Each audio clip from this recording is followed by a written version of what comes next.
when the conditions in which they live are disgusting, you get some far-right lunatic turning up outside with a microphone saying, what's it like in there? And they say, well, it's actually disgusting. And then they'll stick it on social media going, oh, look at these scumbags complaining about what they've got in there. I mean, it's so predictable and boring and depressing that people still fall for it.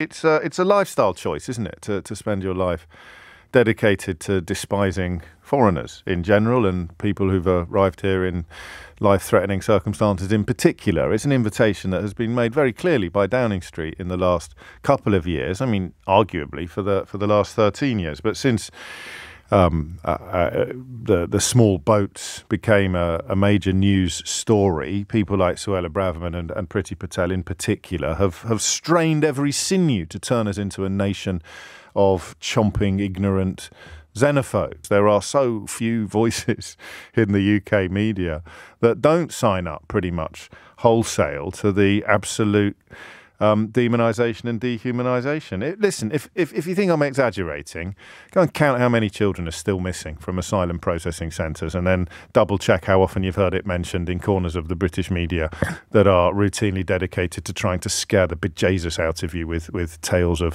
foreign people coming here with foreign ideas. Just go and check. Missing children versus newspaper coverage. So today's story is an odd one, really. Deporting each human to Rwanda will cost taxpayers around £169,000 a pop. If you were to remain in this country for 4 years, the Home Office's own analysis is that would cost around £106,000. Of course, if these poor people were permitted to work, which almost all of them would like to do, because the thing about racists shouting fighting age is they're too thick to realise that is a synonym for working age.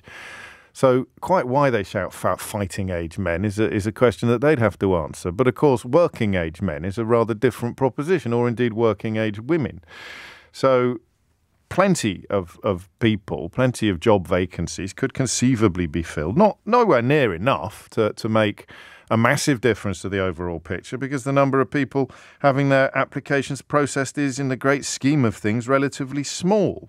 Last year, 45,755 people arrived via dangerous means, unsafe means, partly, of course, because there aren't any safe routes. But the idea of spending £169,000 to, quotes, send them back, end quotes, which has, of course, been a policy of the far right since the days of Enoch Powell and the National Front, send them back where they came from, is just one of those moments where you find yourself thinking, what's going on?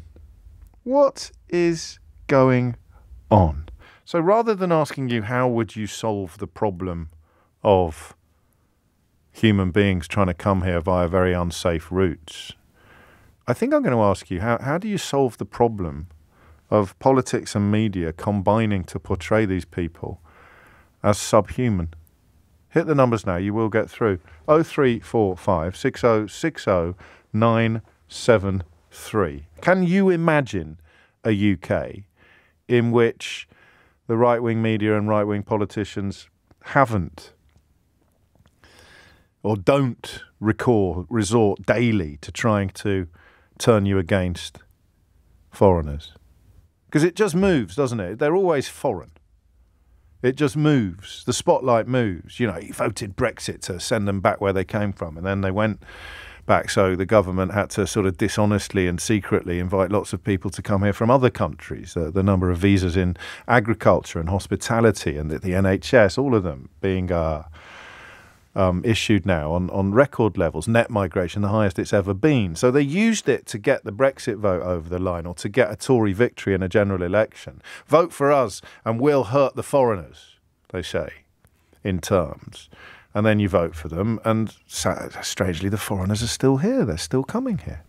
They're just coming via a slightly different route. So we're not cross with Polish lorry drivers anymore or Romanian builders. We're crossed with Syrian refugees or Afghan asylum seekers. And now they're the problem. You can see this coming a mile off when Farage started heading to Dover with his Fisher-Price binoculars and posting his funny little films. It's just, well, we've got to find something else now. We've got Brexit over the line. That hasn't improved anybody's life by making life harder for foreigners. So now we've got to find some other foreigners to abuse and demonise and dehumanise in the hope that we'll get these people to follow us over another cliff. And they're, oh, here's some coming in a boat. Let's take some pictures of them and get people really cross and furious. So there it is.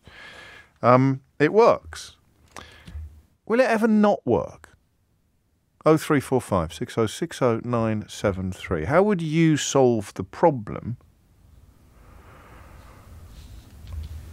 of coverage of people coming here in small boats?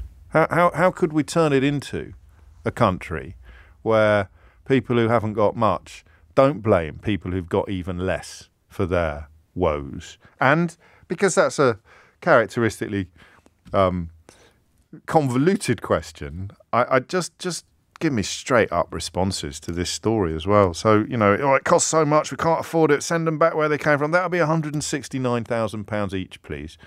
How do you process that information? So the convoluted question this morning, I like to do a convoluted question and a simple question. So the convoluted question this morning is how do we become a country where these stories are not routinely appearing with the express intent of making us all furious with each other and, of course, really, really furious with foreigners? And question number 2, wherever you sit on this question, however furious they have managed to make you, what do you think about £169,000 a pop to send back people whose well, that's not even applications who failed. So that, of course, is people who may well be bona fide refugees, probably are, given the usual application success rate, sending them to Rwanda at a cost of 100. Yeah, it's just nuts, right? There's one theme from all the years I've been doing this job that intrigues and upsets me the most. It's watching people fall for it. It works. It works like a treat. It's dragged us out of the European Union. It's divided families, as David has just reminded us. It's probably the biggest engine of right-wing media. Here's a foreigner, hate him. Why? I don't know, but grr. And it works. 0345 6060 973. £169,000. That's where the political rhetoric has taken us. People come in here with next to nothing, costing the United Kingdom £169,000 to send them to a country where they don't want to go to, even if they are genuine refugees and asylum. I mean, it's insane. People don't understand this. Ian Duncan Smith, I'm not using him as an example of someone intelligent. I'm using him as an example of someone who was publicly endorsing the policy. He found out live on air that even people whose applications are successful have to stay in Rwanda.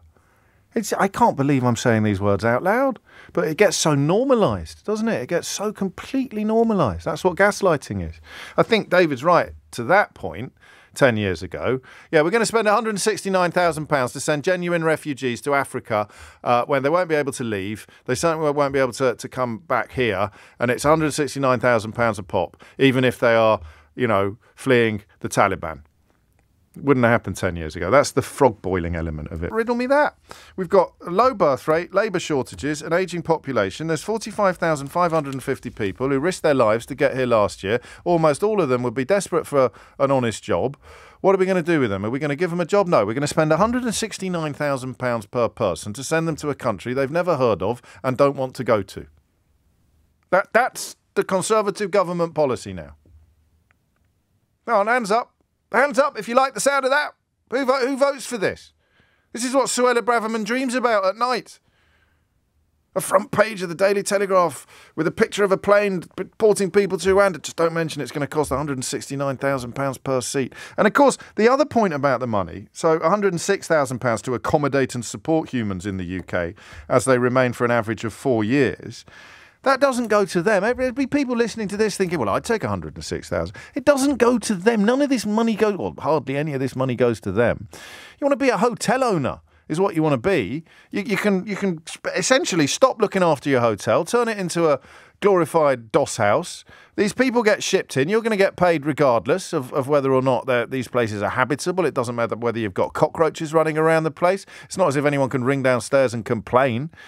You're going to get all the money regardless of what happens. And then, of course, when the conditions in which they live are disgusting, you get some far-right lunatic turning up outside with a microphone saying, what's it like in there? And they say, well, it's actually disgusting. And then they'll stick it on social media going, oh, look at these scumbags complaining about what they've got in there. I mean, it's so predictable and boring and depressing that people still fall for it.